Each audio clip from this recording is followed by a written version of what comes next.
Écoutez, merci d'avoir répondu à l'invitation de ce premier séminaire d'une série de 3 pour ceux qui aimeront poursuivre après ces présentations d'aujourd'hui. Donc l'objectif, en fait, c'est de faire ce que j'ai appelé une familiarisation avec le programme Horizon Europe aujourd'hui, parce que c'est un programme, enfin je vais vous rentrer plus en détail. Hein. Alors, que ma souris veuille bien, voilà. Donc, on a un petit programme à peu près d'une heure et demie, une heure et demie, où je vais vous expliquer un peu pourquoi participer à un programme européen, pour ceux qui n'en ont jamais fait. Ensuite, les grandes lignes d'Horizon Europe et qu'est-ce qui change par rapport au programme précédent. Les thèmes d'intérêt ID4CAR, donc mobilité, énergie, industrie et ville. Je vais approfondir plus sur mobilité industrie, ville. Je vous en dirai un mot, c'est un petit peu moins avancé dans les développements. Ensuite, j'ai prévu qu'on échange sur les thèmes et les priorités, puisque on voit qu'il y a déjà plusieurs personnes qui sont intéressées sur le véhicule autonome, plusieurs personnes qui sont intéressées sur les batteries, des choses comme ça. On verra comment grouper les centres d'intérêt après. Et puis à 10h30, on décidera de comment on progresse et on continue ensemble. Là, j'ai fait un webinaire. Après, je pense qu'il faudra, si les circonstances nous le permettent, travailler sur des ateliers thématiques un petit peu plus présentiels. On sortira nos beaux masques et voilà. Donc on a 4 points. Après chaque point, je prendrai les questions après chacun des points, parce que sinon ça va faire un peu trop à la fin. Donc soit vous notez les questions sur le chat et je les reprends, soit vous les posez en direct. Comme on n'est pas de pléthore, ça le fera bien. Alors, hop, j'ai juste à tourner ma molette dans le bon sens et c'est encore trop pour moi ce matin. Voilà. Alors, pourquoi participer à un programme de R&D européen? On va commencer par le 3e point. Ce sont des programmes qui permettent de financer de la R&D, qui va maintenant depuis des choses relativement fondamentales jusqu'à des choses très très très applicatives, donc vraiment tout le spectre de la R&D. On va commencer par les sous, c'est pas forcément la seule motivation, mais dans le cadre des dispositifs qui existent de cofinancement, le cofinancement européen est dans un soutien qui passe par des subventions uniquement. Il peut y avoir aussi des equity et des avances remboursables, mais ça on en parlera la prochaine fois. Mais principalement, soutien-subvention qui vont de 70% à 100% du montant des travaux. Donc effectivement, c'est une manne relativement irremplaçable pour des projets qui sont stratégiques pour une entreprise, mais que vous souhaitez ne pas réaliser forcément sur vos fonds propres, soit parce qu'ils sont vraiment de rupture, soit parce qu'ils nécessitent de recruter du personnel supplémentaire, soit parce qu'ils sont un peu de longue durée, puisque les projets européens, en général, ça c'est des projets de 3-4 ans. Et il y a quand même un délai de latence entre le moment où on fournit le dossier et le moment où on sait si on est retenu ou pas. Donc l'intérêt vraiment est là-dessus, des montants financiers qui sont importants et une typologie de projet qui est quand même relativement précise à faire financer par un projet européen. Un programme de R&D européen, c'est quoi? C'est un programme qui est thématique, qui est structuré en appel à projet. Chaque appel à projet est doté d'un budget qu'on sait à l'avance. Et ce programme rentre dans une vision globale politique qui est sur 6 ans. Donc tous les 6 ans, on change de programme. On ne change pas pathétiquement de thème. Hein. On retrouve toujours les thèmes pratiquement d'une année sur l'autre. On va les revoir tout à l'heure. Qu'est-ce qui est éligible dans un projet européen? Beaucoup de ressources humaines, donc du temps de travail, des proof of concept, donc des démonstrateurs. J'ai mis très peu d'investissement, j'avais mis pas, et puis j'ai dit bon, il faut quand même que je regarde un petit peu plus en détail, mais peu d'invest, de l'amortissement si vous utilisez des équipements, mais pour faire un gros investissement, ça va pas être forcément sur un projet européen qu'il faut se tourner, à part quelques particularités qui sont des projets qui visent à équiper des structures de recherche. Donc ça, c'est très spécifique, mais sinon, dans tout le reste, c'est un petit peu moins d'invest.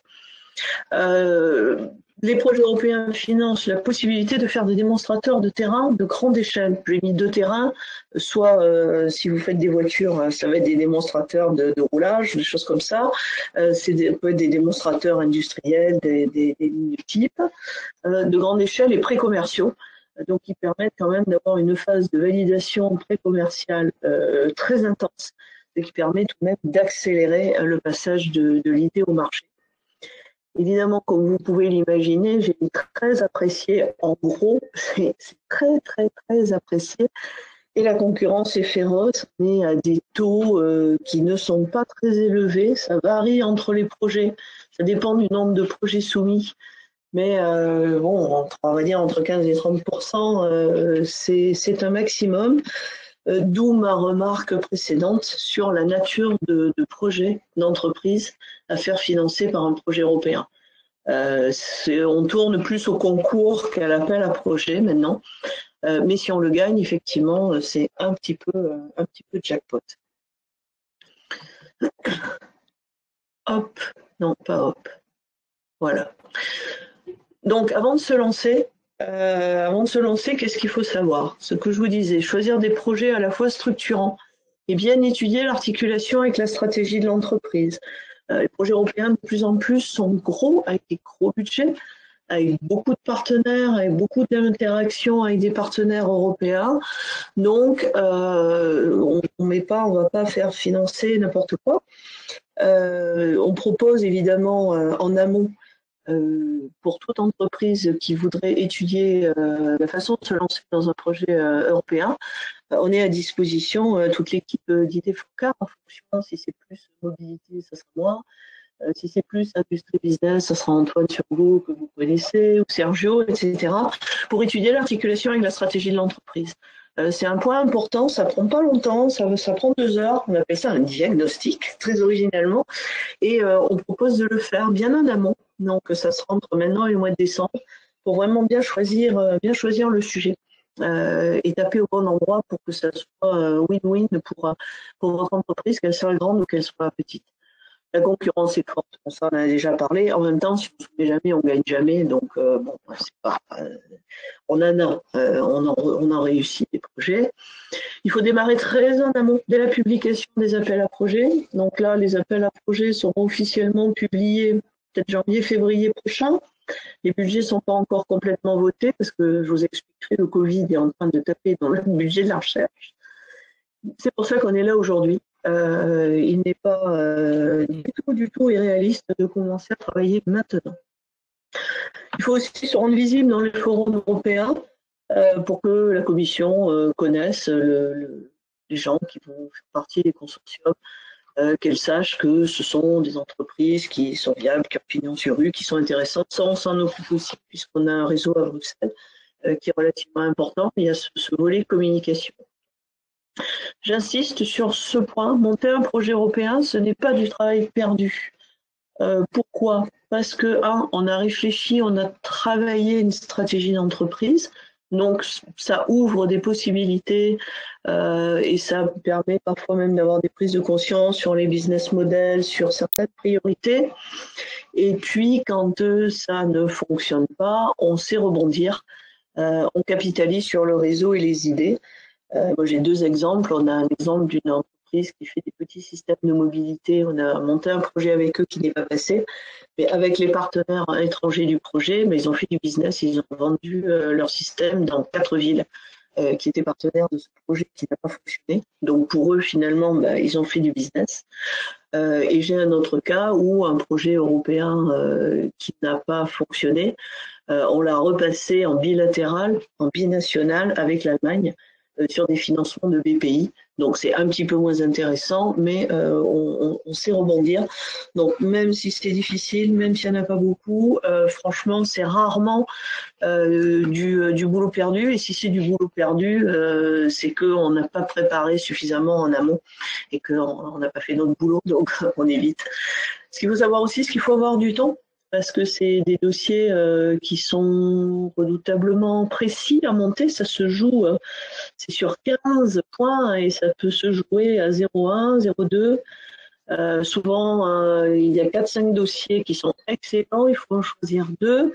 C'est un casse-tête, d'où ce que je vous disais, être visible dans les forums européens. Ça joue psychologiquement, si les évaluateurs connaissent déjà les membres du consortium. Et il faut le temps de bien tout fignoler, franchement, à la virgule près. Il faut évidemment maîtriser l'anglais parce que tous ces dossiers se font en anglais. Le programme actuel s'achève en 2020, donc là il reste qu'un appel à projet sur le programme 2020 qui s'appelle le Green Deal, et le nouveau programme démarre début 2021.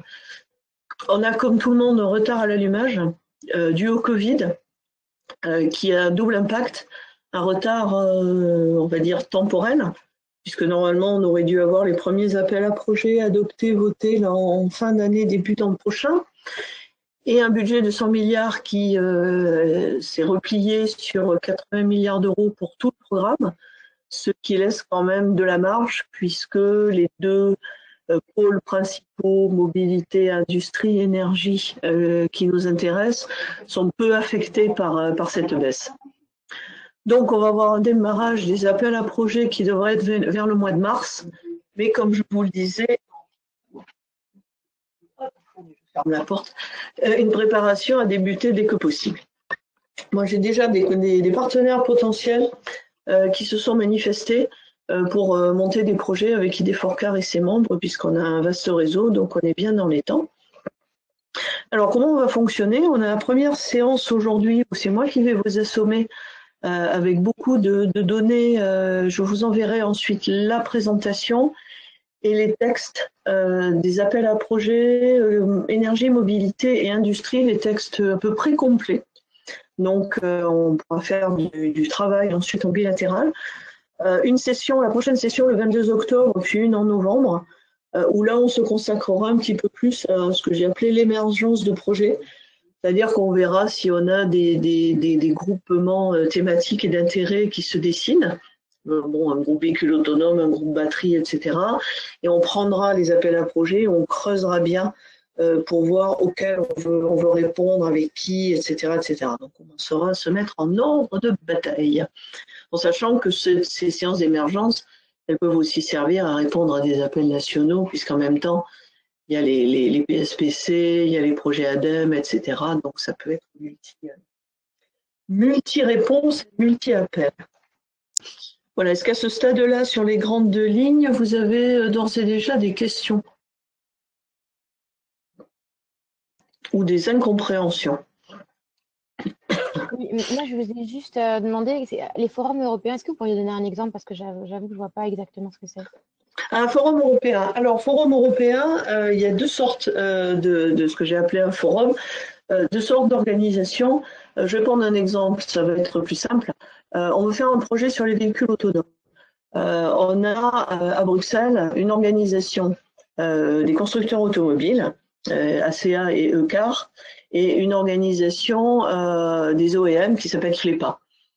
Ces organisations-là, évidemment, dès qu'il y a un appel à projet là-dessus, sont en tête de pont pour monter des consortiums, même pour conseiller la Commission européenne dans le contenu des appels à projets en amont, etc., etc. Donc, dès qu'on sait qu'on va vouloir adresser un thème, on fait une rencontre avec ces organisations-là, physiques ou virtuelles. On expose notre sujet, on discute avec eux pour être dans le radar.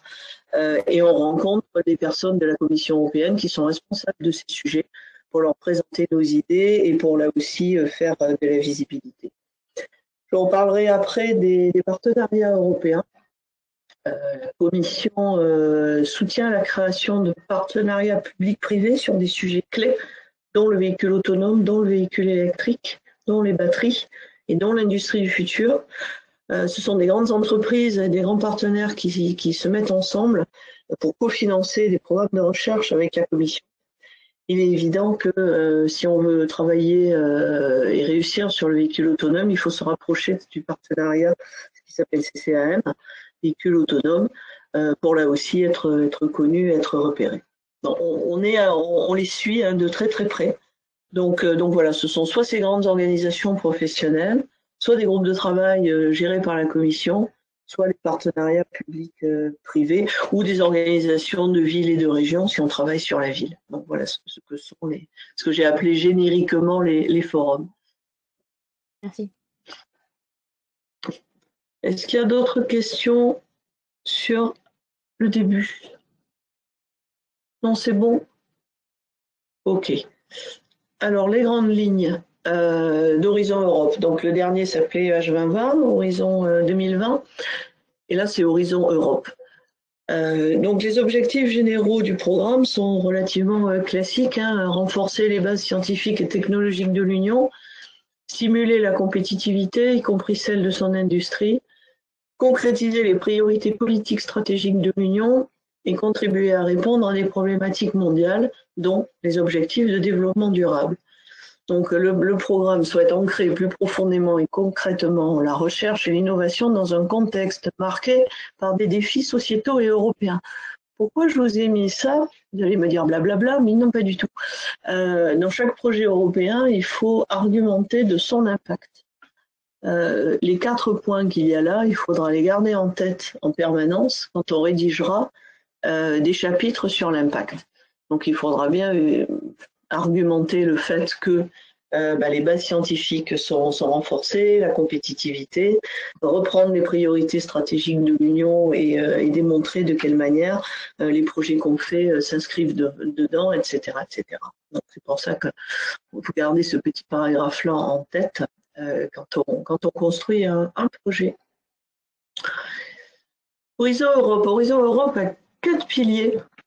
Le premier qui est l'excellence scientifique, le deuxième, les problématiques mondiales et la compétitivité industrielle européenne, celui qui va nous intéresser, on va dire, à 80%, l'Europe innovante et élargir la participation, renforcer l'espace européen de la recherche. Là, j'ai une ventilation indicative du budget par pilier, c'est juste pour vous montrer les deux plus importants, excellence scientifique et le traitement des problématiques mondiales et la compétitivité avec une grande part du budget. Europe innovante, c'est un petit peu moins, et ce qu'on appelle le pilier transversal, encore un peu moins. Donc nous, on va travailler principalement sur ces 2 piliers et un petit peu avec des organismes de recherche, des universités purement sur le deuxième et le troisième. Alors, excellence scientifique, lui soutient des projets de recherche fondamentale. Donc c'est l'ANR européen, à travers le Conseil européen de la recherche, et puis les traditionnels échanges de la bourse Marie Curie, qui a été rebaptisée Oscar Curie, du nom entier de Marie Curie, et développement en réseau, accès, développement des infrastructures de recherche. Je vous parlais tout à l'heure des projets qui sont consacrés au développement d'infra de recherche, donc avec de l'invest, c'est dans ce cadre-là. Une petite nouveauté, c'est qu'effectivement, la recherche fondamentale fait un peu son comeback dans le programme Horizon Europe, ce qui peut quand même avoir un intérêt sur certains sujets très très pointus de communication, de capteurs ou de comportement, psychologie, etc. Ça peut avoir aussi un intérêt pour nous. Le deuxième pilier, alors celui-là, les travaux de recherche liés aux problématiques sociétales. Là, c'est là-dedans qu'on va opérer. Donc santé, société inclusive, créative, société sûre, sécurité, cybersécurité en tout genre. Donc là, on a déjà des membres des Forcars qui souhaitent travailler là-dessus. Le numérique et l'industrie, le climat, l'énergie et la mobilité. En sachant que le numérique et l'industrie sont dans le même programme, climat, énergie, mobilité sont dans le même programme. Alimentation, bioéconomie, ressources naturelles, ça nous intéresse moins. Et le centre commun de recherche, donc y compris dans ce pilier-là. L'Europe innovante, Conseil européen de l'innovation, qui vise à soutenir l'innovation en lien avec les niveaux nationaux et locaux, et qui va organiser des écosystèmes européens d'innovation pour l'instant, je ne me suis pas spécifiquement penchée sur celui-là. Je vais l'analyser un peu plus tard pour voir de quelle façon les choses vont s'articuler, en particulier entre le niveau européen et le niveau local. Puisque c'est une bonne idée, ces idées d'écosystème, on peut tomber dans de l'usine à gaz un peu facilement aussi. Donc on regarde ça avec les représentants des régions à Bruxelles. Et le pilier transversal, qui souhaite principalement attirer des talents et prévenir l'exode des compétences hors de l'Union européenne.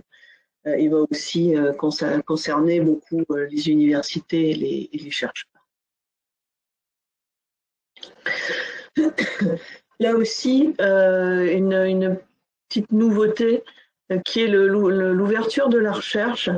Je m'explique, c'est de faciliter l'accès de tous aux résultats et aux données de recherche qui sont produites par les projets européens. Ça avait déjà été initié par Horizon 2020, ce qui veut dire il y a deux choses importantes là-dedans. La première, c'est que quand on fait un projet, il faut stipuler et préciser la façon dont les résultats pourront être mis en open source et utilisés. Deuxième intérêt qu'on n'avait pas exploré dans Horizon 2020, c'est de regarder dans des projets phares quels sont les résultats et de voir entre nous comment on peut les exploiter. Parce que finalement, ces résultats, ils sont là et accélérer un peu l'exploitation qu'on peut faire des travaux des projets européens, on ne l'a pas fait. Donc là, on va travailler un peu plus de manière approfondie là-dessus pour voir si des résultats de projets pour des startups ou même pour d'autres entreprises peuvent être utilisés. C'est gratuitement et ça peut être extrêmement intéressant. Donc, le grand objectif, c'est de faire un écosystème de communication universitaire innovant et durable pour accroître la compétitivité en matière de recherche et d'innovation. C'est vite dit, c'est pas forcément extrêmement facile à faire. Mais en ces discussions qu'on a avec Jean-Marie Bonin de manière récurrente, en me disant comment, autour d'un grand projet, mettre en place localement un laboratoire et ouvrir ce projet à des startups, à des jeunes chercheurs, à des universitaires qui utilisent vraiment à fond ces résultats pour eux monter en compétences, créer des petits business, etc. Donc là, ça va être aussi un point d'attention sur lequel on va plus travailler à partir de janvier ou février. Alors, les missions. Vous avez l'impression que c'est compliqué, c'est pas si compliqué que ça en fait. Les missions, donc dans le deuxième pilier, la Commission européenne a mis en place ce qu'elle appelle donc les missions. Les missions, on va dire, c'est le cadre politique et stratégique qui est défini pour les programmes de recherche. Donc, ces missions sont constituées d'experts de la Commission de l'extérieur et qui travaillent à établir une stratégie un petit peu plus forte et un petit peu plus ciblée pour les programmes pour veiller à ce qu'ils aient un impact plus significatif sur les défis sociétaux.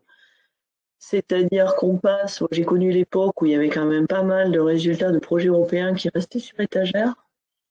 Là, il faudra que l'impact sur la société soit quantifié, précisé, mesurable, vérifiable. Donc, attendons-nous à devoir avoir des Key Performance Indicators et des processus d'évaluation de l'impact qui n'ont plus rien à voir avec ceux qui existaient jusqu'à présent.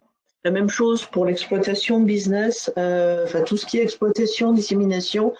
On va sortir de ce que je trouvais était un peu d'étard des projets actuels où c'était la diffusion des résultats était un peu le parent pauvre du projet. Voilà. Les personnes qui seront dans ces missions analyseront les projets par projet, mais aussi ensemble. Donc, s'il y a 4 projets retenus, on va dire, sur le véhicule électrique, on ne va pas dire toujours autonome, si 4 projets sont financés par la Commission européenne, un des objets de la mission, ce sera de regarder comment ces projets, en les faisant dialoguer, en les articulant, pourront augmenter leur impact. Ça va être compliqué, mais franchement, si ça peut augmenter l'impact des projets et que les retombées se fassent de manière plus rapide, on ne peut que s'en féliciter. On verra comment c'est mis en œuvre après. Là aussi, on est impliqué dans les discussions. Donc, pour vous résumer, rapidement, voilà le petit dessin qui va bien. Donc l'excellence scientifique avec le Conseil européen de la recherche, les actions Marie Curie qui sont des échanges, des coopérations entre universités et chercheurs, et le renforcement des infrastructures de recherche. Le deuxième pilier, tout ce qui est problématique mondiale et compétitivité industrielle, vous avez les différents grands programmes. Donc nous vont nous intéresser la sécurité civile pour la société, puisqu'on a parmi nos membres des boîtes qui travaillent beaucoup sur la cybersécurité, qui travaillent sur la surveillance au sein de la Smart City, sur des capteurs, des caméras et des choses comme ça. Donc il y aura des choses à aller gratouiller là-dedans. Le numérique, l'industrie et l'espace, on va le voir plus en détail. Hein. Celui-là, c'est le classique. Hein. Digitalisation de l'industrie, smart factory, etc., nouveaux matériaux, etc.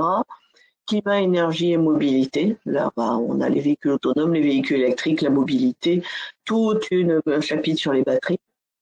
L'alimentation, bioéconomie, agriculture, on y sera un petit peu moins. On sera un peu dans l'agriculture avec tout ce qui est robotique agricole chez nous. Et le Centre commun de la recherche qui est un sujet à part. Et ensuite, comment on renforce tout ça? Là, il y a ce qu'on appelle les EIT, les Instituts européens d'innovation et de technologie. Là aussi, on en parlera à part pour ne pas tout mélanger. Donc nous, voilà, ça, on va travailler beaucoup là-dedans, et puis un petit peu là-dedans. Et les EIT, je vous en parlerai la prochaine fois, parce que sinon ça va faire un peu trop d'infos.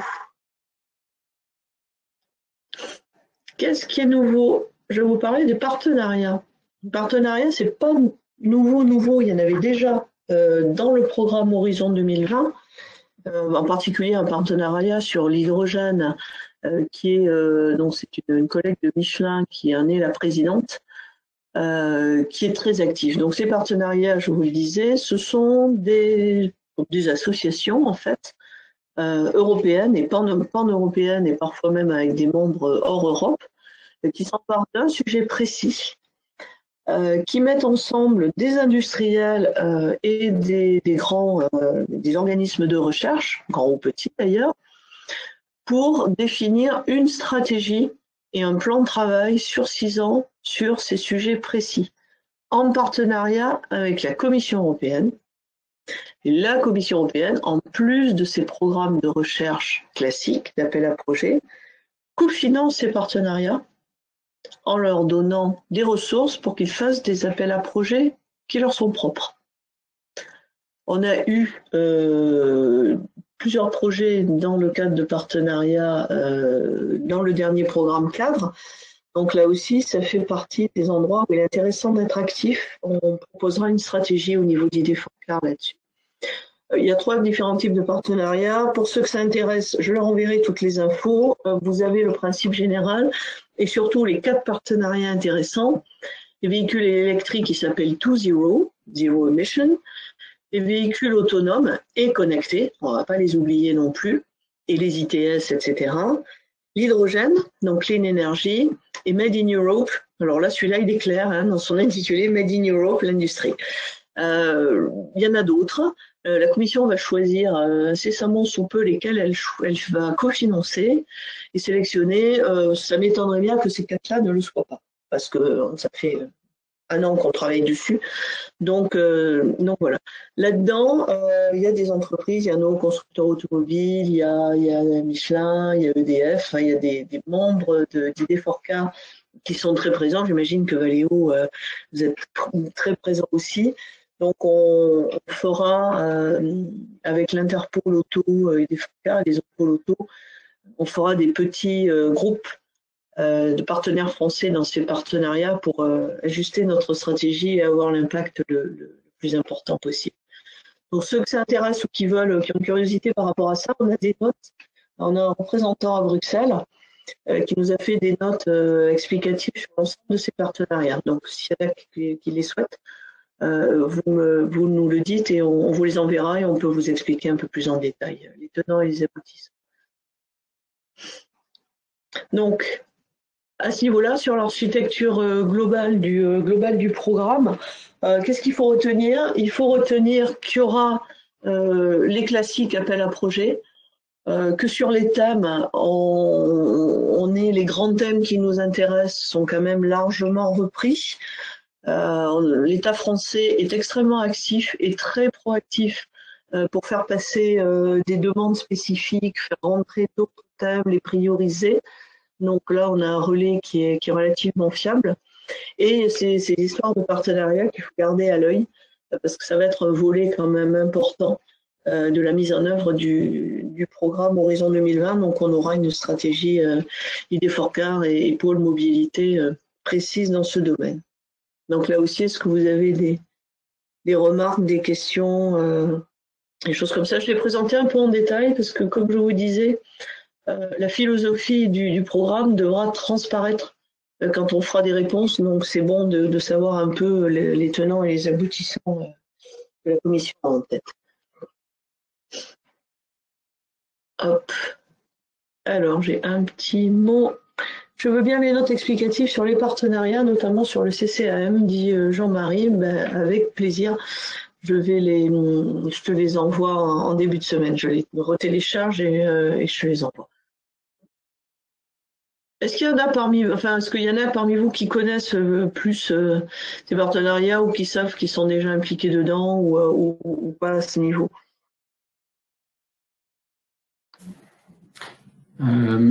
Jérôme Legal, oui. J'aimerais bien également aussi des explications sur les partenariats là, concernant le Made in Europe. D'accord. Bah, écoutez, ce que je ferai, je reproposerai. Pour ceux que ça intéresse, vous avez le mail de Simon là, qui vous a envoyé les liens. Manifestez-vous et à ce moment-là, j'en prendrai les notes et on peut se prendre un quart d'heure en visio pour le parcours explicatif, entre guillemets, des partenariats qui vous intéressent. C'est tout à fait faisable. Ok, merci. Alors, les thèmes, voilà, enfin, quelque chose d'intéressant. Donc, la commission a fait un gros effort sémantique, ce coup-là, avec les missions, les clusters, les directions, and so on. Les clusters, en fait, c'est les sous-programmes. Donc, voilà, avec des numéros. Ce qui nous intéresse beaucoup, c'est le cluster 4, digital et industrie, et le cluster 5, climat, énergie et mobilité. Je ferai un point spécial sur protection, sécurité, cybersécurité, non inclusive et secure society. Je n'ai pas encore reçu le draft du programme, donc celui-là, vous l'enverrai quand je l'aurai récupéré. Donc, on va aujourd'hui regarder un peu en détail les contenus du 4 et du 5.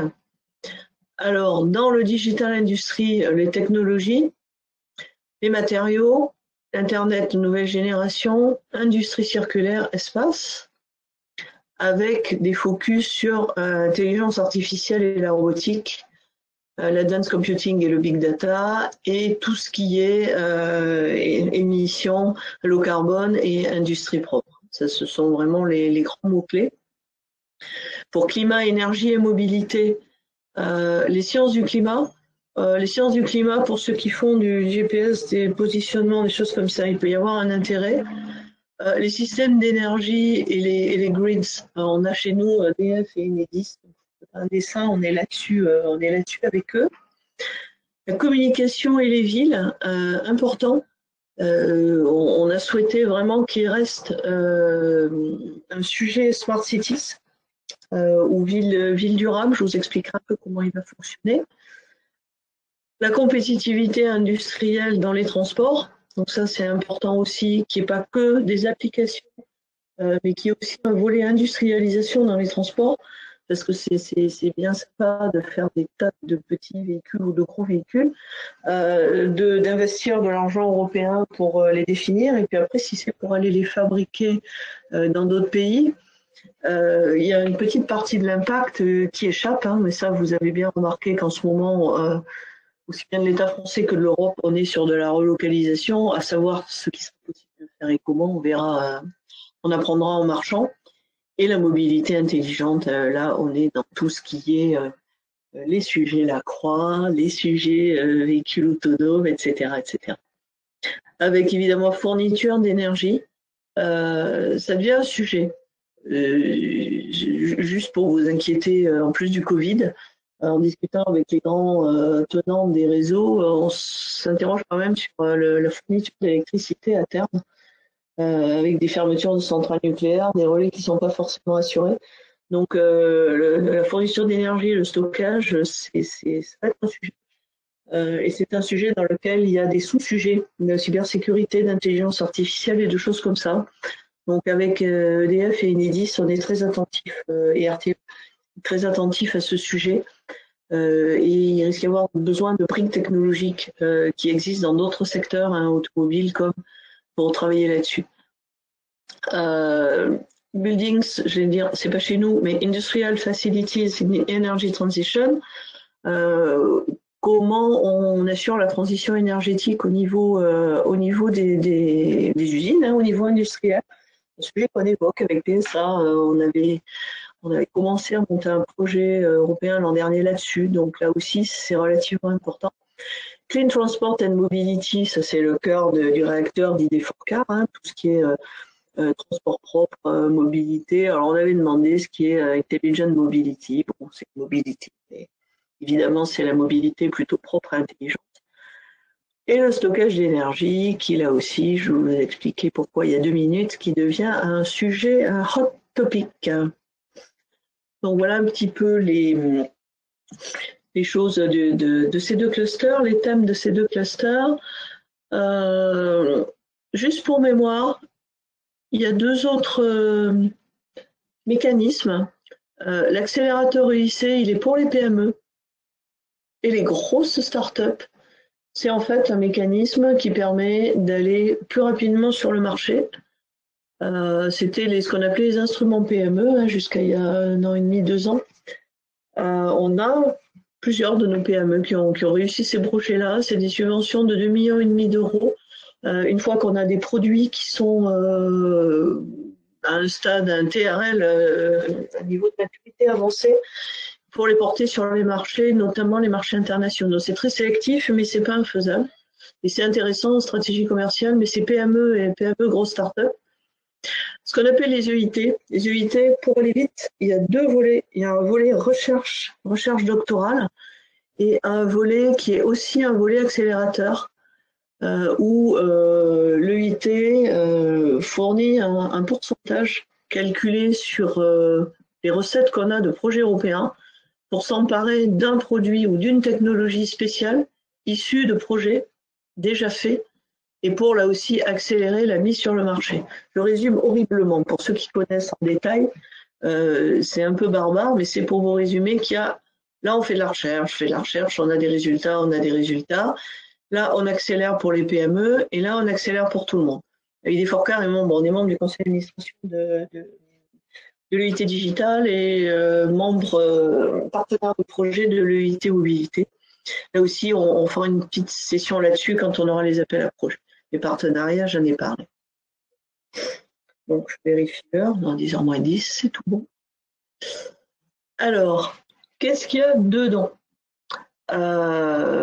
Pour tout ce qui est cluster 4, industrie. Alors, tout ce qui est technologie de prod, tout ce qui est lié au Key Digital Technologies, ça c'est, je vous enverrai ce qu'elles sont, les quêtes. Les matériaux avancés, ça c'est bien parce qu'on a eu peur qu'ils disparaissent, et on s'est dit qu'on n'a quand même pas fini. En particulier, il y a eu des projets sympas, un qui est passé, un qui n'est pas passé l'an dernier, donc on aimerait bien remettre celui qui n'est pas passé. Toutes les technologies, on va dire, facilitatrices émergentes, tout ce qui est l'intelligence artificielle, la robotique, robotisation, l'Internet, on l'a vu, le big data, très important. Franchement, là, il va y avoir pas mal de programmes pour voir comment on améliore la production industrielle par l'utilisation des données. On a beaucoup travaillé avec des partenaires européens sur le sujet, beaucoup avec les constructeurs auto et d'autres. Économie circulaire. On va creuser aussi là-dedans parce que c'est en harmonie avec des stratégies de nos régions. C'est en harmonie avec des stratégies nationales. Donc, on va aussi le creuser. Et puis, tout ce qui est l'industrie propre, je vous en ai parlé tout à l'heure, dans la perspective d'accélérer les transitions économiques et sociétales. Donc, en fait, on est un petit peu relocalisation. Et là, on est beaucoup industrie 4.0 version production propre. Alors là, j'ai le programme en entier. On va le parcourir, évidemment. Je vais vous l'envoyer parce que c'est un peu longué à lire, mais vous allez voir que c'est suffisamment détaillé. Si ce machin qui marchait il y a 5 minutes veut bien s'ouvrir, voilà. Donc ça, c'est les éléments du programme de travail. Donc en fait, c'est des brouillons. Ça, comme vous voyez, l'objectif de la réunion, c'était une réunion entre la Commission et les États membres. Et c'est un document de réunion. Donc, c'est pas forcément 100% du programme de travail, mais c'est quand même des éléments qui seront repris. Alors, vous voyez, on n'appelle plus programme un programme, on l'appelle une destination. C'est pas innocent. Je vous parlais d'impact, je vous rabâche, on n'a pas fini. Si c'est une destination, c'est qu'on a un point de départ, une démarche, un point d'arrivée et un objectif à l'arrivée. Bon, on voyage parfois pour voyager, mais pas vraiment.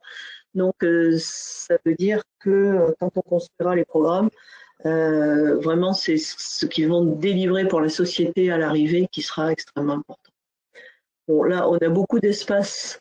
Valérie Renaudin, notre camarade de GNSS, elle n'est pas là, mais il y a un sujet juste pour elle. Il y a marqué sujet de Valérie. Évolution de l'espace et des infrastructures pour Galileo et EGNOS. Hop. Alors, là, tout ce qui est ce qu'ils appellent Human Centered Ethical Development of Digital and Industrial Technology. Internet of Trust, Learning AI Based on Trust, ça, c'est tout ce qui est lié à l'utilisation des technologies numériques en rajoutant de confiance, c'est-à-dire en évitant le hacking avec des volets cybersécurité, que les informations soient fiables, que l'intelligence artificielle ne puisse pas être utilisée de manière dévoyée, etc., etc.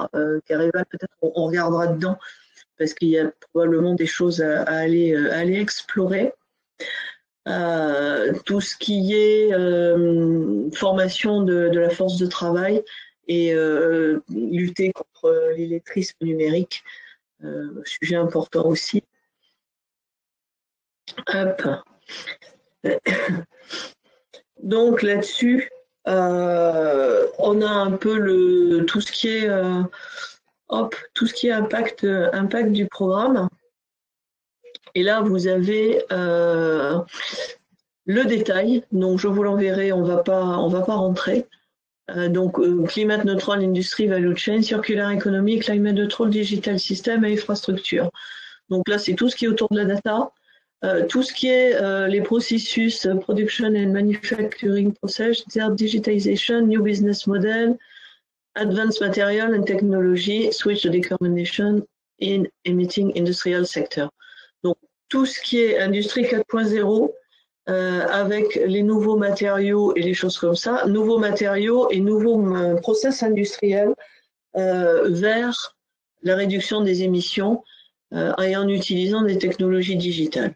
Donc là, vous retrouvez nos camarades, Green, Flexible and Advanced Manufacturing, les technologies digitales pour l'industrialisation. Ça, c'est la construction, ça nous concerne moins. Comment on arrive à faire la circularité, à développer la circularité de l'industrie, donc production, chaîne de fourniture, chaîne de distribution. Tout ce qui est le sujet des déchets, c'est un sujet important là aussi avec les constructeurs, on a commencé à travailler dessus, et tout ce qui est recyclable et électrification dans les process industriels. Donc on retrouve les sujets qu'on avait déjà dans Horizon 2020, en sachant qu'ils sont évidemment greenés, verdis entre guillemets, et digitalisés.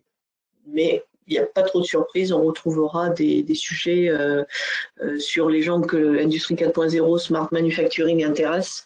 On a des sujets, on pourra creuser là-dessus avec un peu plus de détails. Là, vous avez les impacts, je vous enverrai ce document et un autre encore plus détaillé. Compétitivité industrielle, efficacité des processus de production, recyclage, reuse, repair. Donc là, on va zéro défaut. Bon, vous retrouvez des thèmes sur lesquels on a déjà travaillé là, cette année. Zéro défaut, zéro downtime, précision, high precision manufacturing. On l'a fait remettre celui-là. Avec qualité prédictive, les méthodes d'inspection non destructives. On retrouve des thèmes qui existaient sur lesquels on estimait qu'on n'avait pas tout fait. Responsive and resilient factories, ça c'est faire face à tous les aléas avec la robotique, la supply chain, et puis intéressant aussi tout ce qui est le end of life, pour avoir des éléments qui se démontent de manière plus facile. Là aussi, on a labellisé et fait financer un projet là-dessus au niveau régional sur le démontage de pièces pour faciliter le recyclage.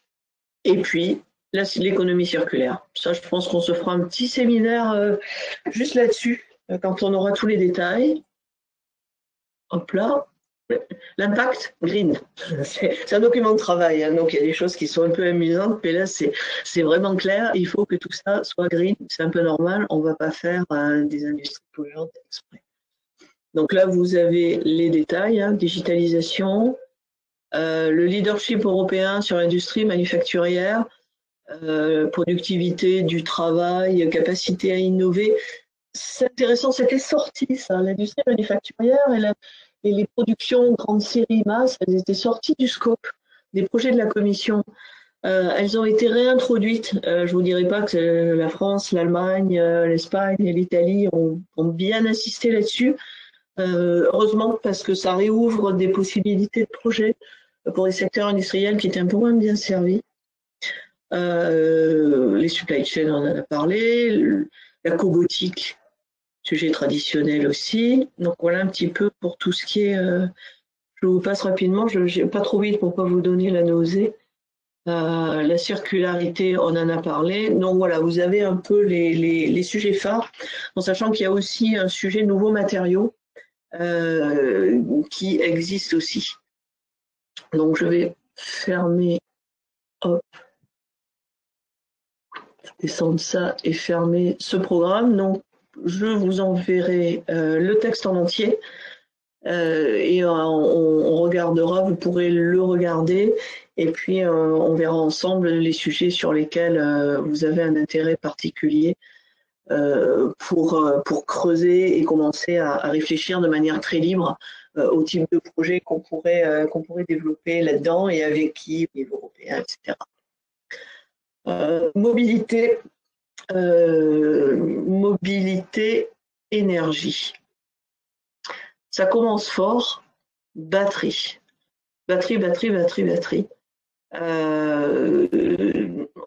Les matériaux des batteries, les technologies des batteries, vous verrez quand on va rentrer, là, le programme de travail pour là est pratiquement adopté, et je l'ai là, je vous l'enverrai aussi.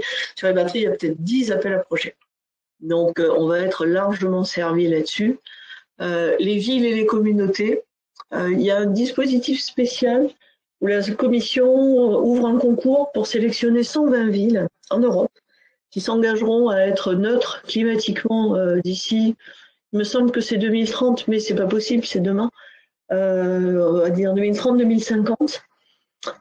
Et ces villes pourront travailler ensemble, préciser leurs besoins et faire pratiquement des mini-appels à projets dans le cadre des projets Horizon Europe pour travailler sur des sujets extrêmement précis. On est déjà parti avec 2-3 villes de notre territoire et d'autres villes européennes pour essayer d'avoir au moins, si on pouvait avoir une ville par région, en sachant que peut-être pas, mais au moins avoir 1 ou 2 villes sur le territoire du pôle qui sont un laboratoire géant pour tous ces sujets-là, ça serait inestimable pour nous. inestimable. Parce que alors là, le laboratoire dont on parle avec Jean-Marie, là, on l'a grandeur réelle et ça sert vraiment tout le monde. Donc, on commence à casser les pieds de Rennes, Nantes, Angers, Poitiers, pour qu'elle se lance dans cette compétition. Parce que là, ça veut dire test partout, sujets croisés, travail des jeunes chercheurs en parallèle. Enfin, c'est très alléchant. On va essayer d'en avoir un. Tout ce qui est technologie, climat, ça nous concerne un petit peu moins, à part ce que je disais sur de la localisation carto et des choses comme ça. L'énergie, énergie renouvelable, grid et stockage. Ça, c'est vraiment les sujets classiques qui ont été repris. Les usines, je traduis un peu rapidement Industrial Facilities, les usines et la transition énergétique. Sujet aussi. Pour les transports, le zéro émission, l'impact des transports sur la santé humaine. Donc, on voit bien où on veut en venir et ça croise des préoccupations de pas mal de nos villes. Donc, du coup, là, on va se retrouver avec de l'électrification, des nouvelles chaînes de traction sur l'émission, travail sur les combustibles, travail sur des matériaux, travail sur la gestion de flotte. Enfin, on a toute une série de dispositifs qui sont intéressants. Là, celui-là qui va faire dresser les oreilles de plusieurs d'entre vous, Connected Cooperative and Automated Mobility. Donc, on continue sur la mobilité connectée, coopérative et automatisée. Donc, les véhicules, mais pas que, puisqu'évidemment, il y aura les infrastructures. Et là, en France, on est un peu casse-pied sur le sujet, où on pense à raison, et puis en plus, on a des boîtes. On a des fleurons qui travaillent là-dessus, qu'on avance, on n'arrivera à rien si on ne fait pas travailler ensemble le véhicule et l'infra et la ville là-dessus. Donc, on insiste lourdement pour que ces sujets-là soient imbriqués, qu'il n'y ait pas que du véhicule. C'est pour ça qu'on a enlevé véhicule et on a fait mettre mobilité.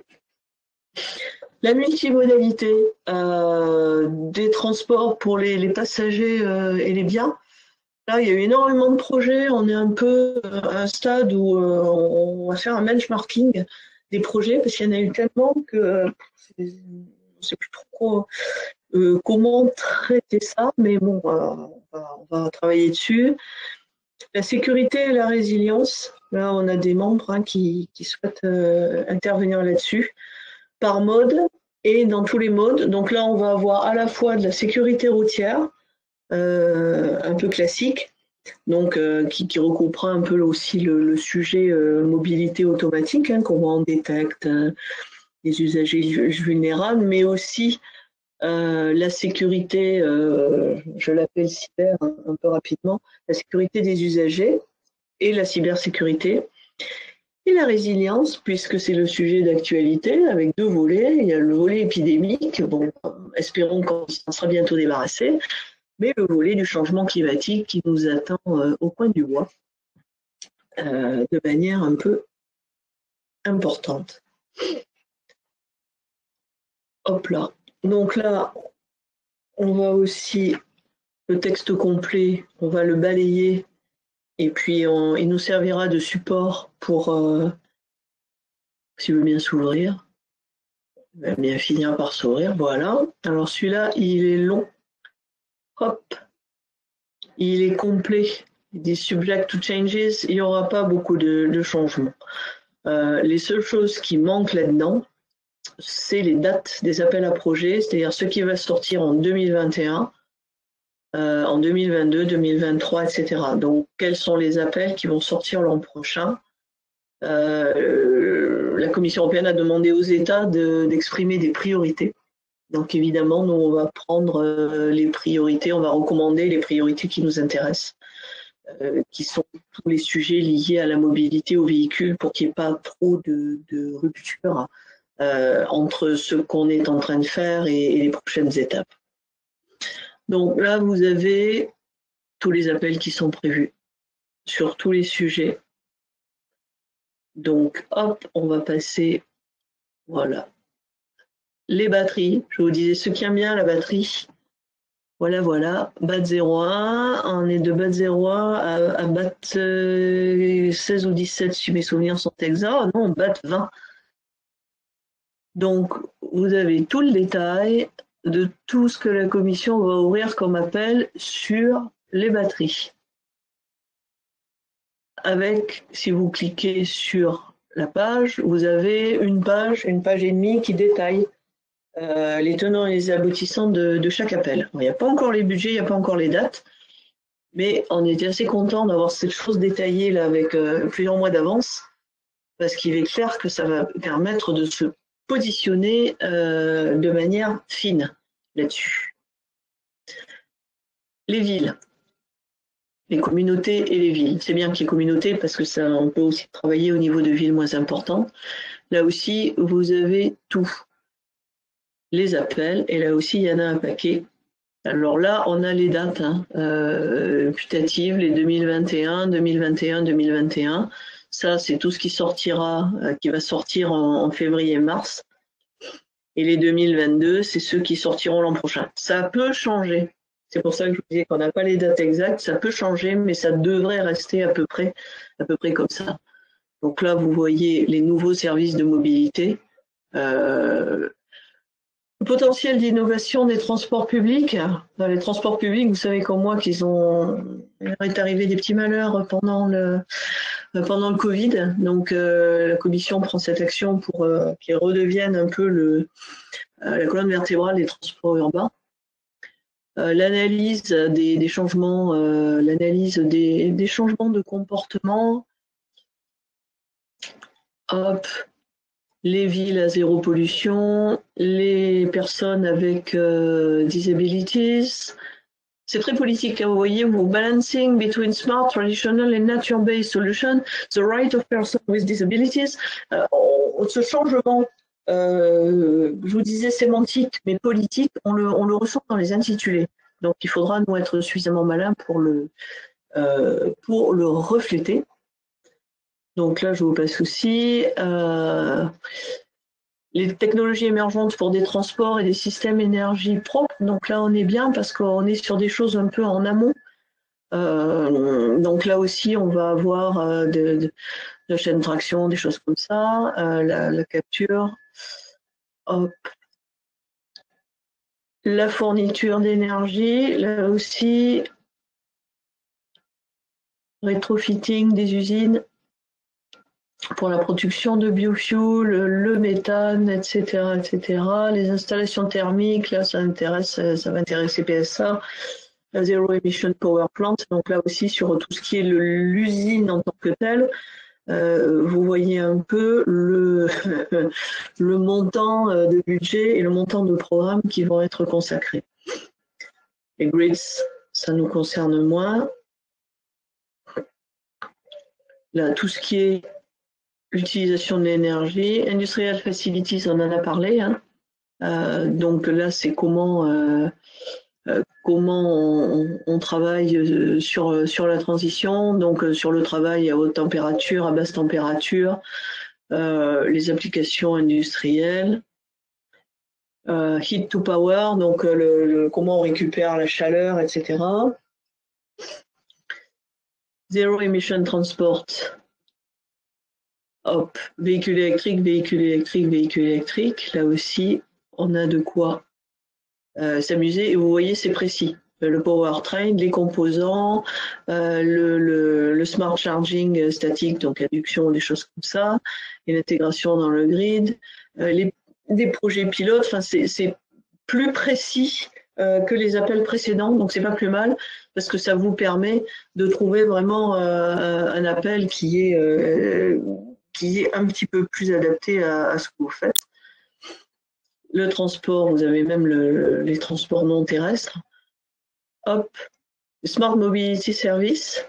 Donc là aussi, alors les CCAM, là vous voyez, il y aura 14 appels CCAM, donc connectés, véhicules, mobilité connectée, etc. Donc là, Safety for Highly Automated Vehicle, on retrouve la perception, tout ce qui est le cockpit, le poste de conduite, la connectivité, Physical and Digital Infrastructure Supporting CCAM, la croix. Jean-Marie, partout. Le transport multimodal, la logistique, donc là aussi, la résilience. Donc vous voyez, la sécurité. La sécurité, alors en Europe et en Afrique, là, ça va intéresser, enfin, on a des PME que ça intéresse qui vont exporter des systèmes en Afrique. Contrôler les infections sur des bateaux de croisière, suivez mon regard, c'est assez covidisé.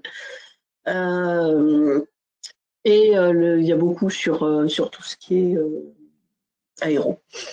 Mais ici, celui-là, il nous intéresse, les interactions dans la digitalisation des systèmes de trafic, ça nous intéresse au premier chef. Donc voilà, vous voyez, il y a un tout petit peu 300 pages au programme. Après, comme les sujets sont précis, la première lecture est fastidieuse, mais c'est un petit peu moins compliqué de trouver chaussure à son pied que dans les derniers appels Horizon 2020 qui étaient super larges, un peu pas bien rédigés, enfin qui étaient un peu compliqués. Donc on trouve que c'est plutôt mieux. Voilà, donc j'ai fini pour ceux qui restent. Il en reste 15 quand même, c'est pas mal. J'arrête de vous assommer. Je vous avais prévenu, c'est un peu compliqué. Il n'y a pas de souci. On me demande, Thierry, est-ce que c'est possible d'avoir un document listant les appels à projets déjà identifiés? Oui, les 2 docs, plus tous ceux que je vais recevoir incessamment, qui détaillent des appels à projets, je vous les envoie. Parce que, évidemment, l'idée, c'est que moi, je continue à approfondir et que vous puissiez les regarder. Identifier ce qui vous intéresse au premier chef, au deuxième et au troisième, suivant par un ordre de priorité, et qu'on puisse la prochaine fois qu'on se rencontre, se rencontrer en groupe d'intérêt, et pouvoir commencer à développer éventuellement des projets entre nous, et puis avec d'autres membres qui souhaiteront nous rejoindre. Voilà, est-ce que vous avez d'autres questions, remarques sur l'ensemble de ces priorités? Est-ce que d'abord, on les a vues de très très loin, vous regarderez quand même et vous nous ferez remonter s'il y a des sujets qui sont très importants pour vous et que vous ne trouvez pas traités, parce qu'on les transmet à l'État qui pourra transmettre à la Commission européenne, parce qu'il y a encore un petit peu de marge, pas forcément pour le programme 2021, mais pour les suites, pour introduire des priorités. Après, on a quand même pas mal de quoi manger, donc je pense qu'on peut commencer à se mettre en ordre de bataille. L'enregistrement podcast du séminaire, je pense que Simon a fait le nécessaire. Sinon, de toute façon, à la fois la présentation et les docs, on vous enverra tout ça en fin de séance. Voilà, est-ce que vous avez d'ores et déjà des sujets qui vous font, sur lesquels vous dites ah oui, là on voudrait bien creuser, ou des réactions? Le webinaire est enregistré, dit Simon, donc vous pourrez évidemment regarder à nouveau et puis, comme je vous disais, lire toute la littérature qu'on a collectée. Oui. S'il y en a qui ont des questions, des remarques, n'hésitez pas. Ouais, j'en avais une, Isabelle, sur le cluster d'après, que tu n'as pas mentionné pour l'instant, sur la partie agriculture. Et, oui. Je pense que l'agriculture est dedans, en Food Natural Resources. Oui. Ça ne concerne pas ID Forcar pour le marché agricole? Si. Concernant ID Forcar, on va ça faisait un peu too much aujourd'hui et c'est pas forcément complètement le même public. Je le récupère et je reproposerai une petite séance de présentation là-dessus spécifique, oui. D'accord, on est intéressé. Sinon, bon, toi, tu vois bien sur quoi on est intéressé, hein, tout ce qui est coopération, véhicule et son environnement. Ça va des personnes vulnérables à la ville et aux autres écosystèmes, énergie. Oui, tout à fait. Et là, on sait qu'on a des On a des problématiques qui deviennent différentes entre les villes. Rennes et bon, le vulnérable a l'air de monter pas mal au créneau. Nantes, c'est un peu différent. Angers, c'est encore autre chose. Donc, c'est bien parce qu'on a des collectivités qui pourront être réceptacles d'expérimentation et qui avec des problématiques différentes. Donc, ça ouvre encore plus les sujets.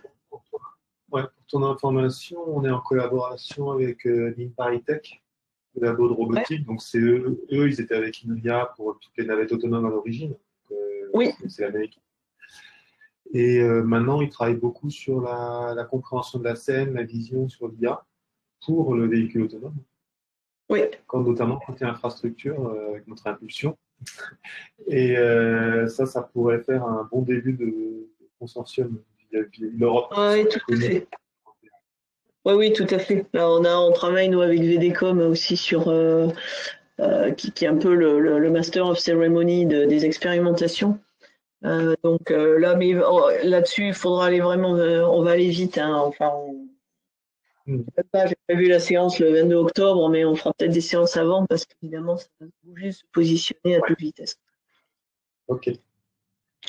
Voilà, sur l'agriculture. Pour ton info, je t'avais parlé de Kubota. Ils viennent d'adhérer. Donc, ils cherchent à travailler avec des startups. Donc, je vais vous mettre en relation dès qu'ils ont payé, parce que prudence, je te mets en relation. Petit aparté sur l'agriculture. Encore désolé pour l'aparté. Je pense que je vais te faire rencontrer les gens du Startup Studio d'Inoya qui nous accompagnent sur Agrediot. Et on va faire une réunion de Paul et la startup pour voir ce qu'on peut faire ensemble. Ah d'accord, nickel, ça marche. Ok, donc est-ce qu'il y a d'autres remarques?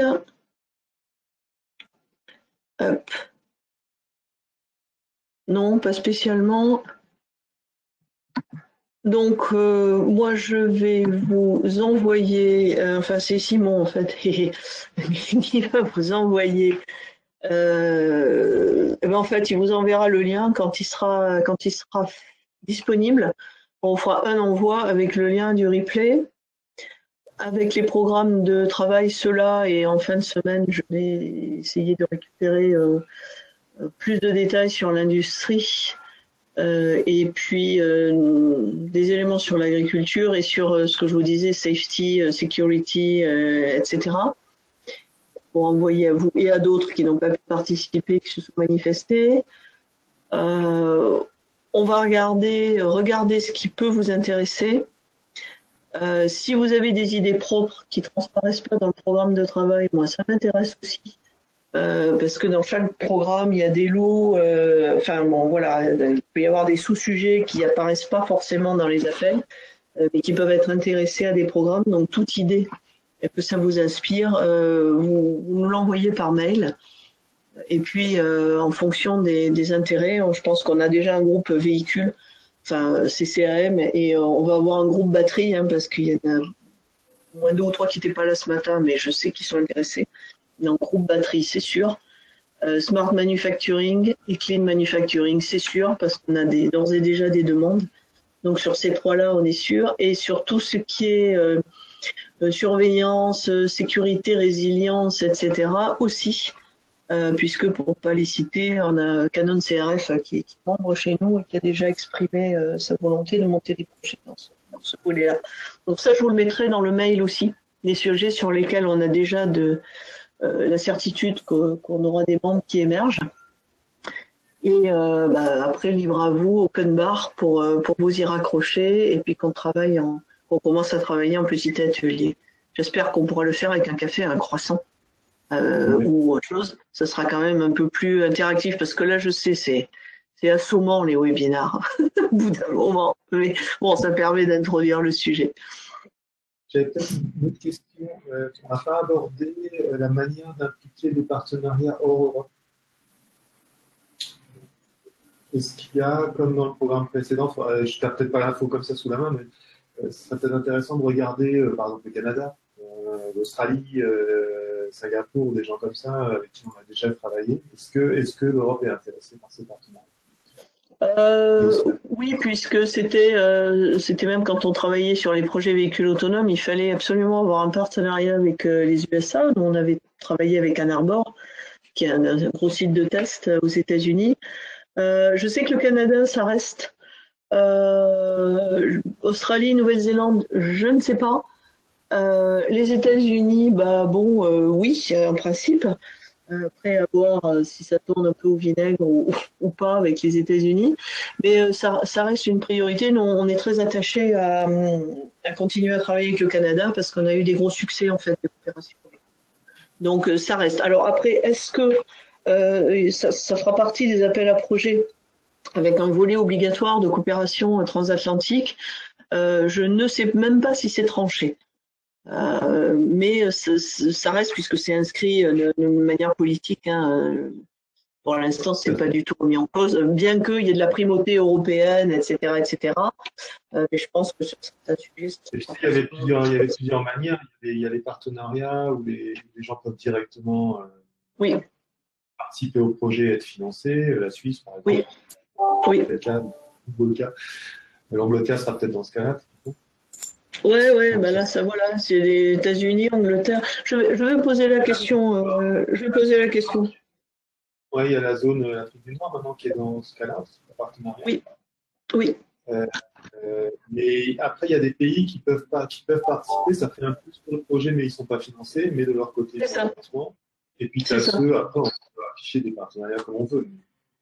Oui, après, on peut faire un partenariat comme on veut. Je vais me renseigner, je vais demander à quelqu'un à la DGRTD qui suit tout ça de près. D'ailleurs, je le ferai à l'occasion, quand on aura sélectionné les priorités. Pour changer, je ferai intervenir et on dialoguera avec la personne de la commission qui suit ces priorités-là. Parce qu'ils ont l'éclairage de l'intérieur. Puis ça changera un petit peu, puis ça permet de préciser des points, de poser justement pas mal de questions. Dans les prochains ateliers, il y aura quelqu'un de la commission qui me remplacera pour répondre de manière précise et puis apporter toutes les précisions qui sont nécessaires. Ok, merci. Bah, écoute, merci. Bonne journée, à bientôt. Merci Isabelle, bonne journée. Avec plaisir. Donc voilà, Simon vous envoie tout ça. Et puis moi je reviendrai vers vous un petit peu en bilatéral pour initier un peu ces constructions de projets. Ok, très bien. Super. Bon, bonne journée tout le monde. Merci d'avoir été là. Merci à vous. Merci beaucoup. Au revoir. Et puis au boulot. À bientôt. Merci beaucoup. Au revoir à tous. Merci, au revoir.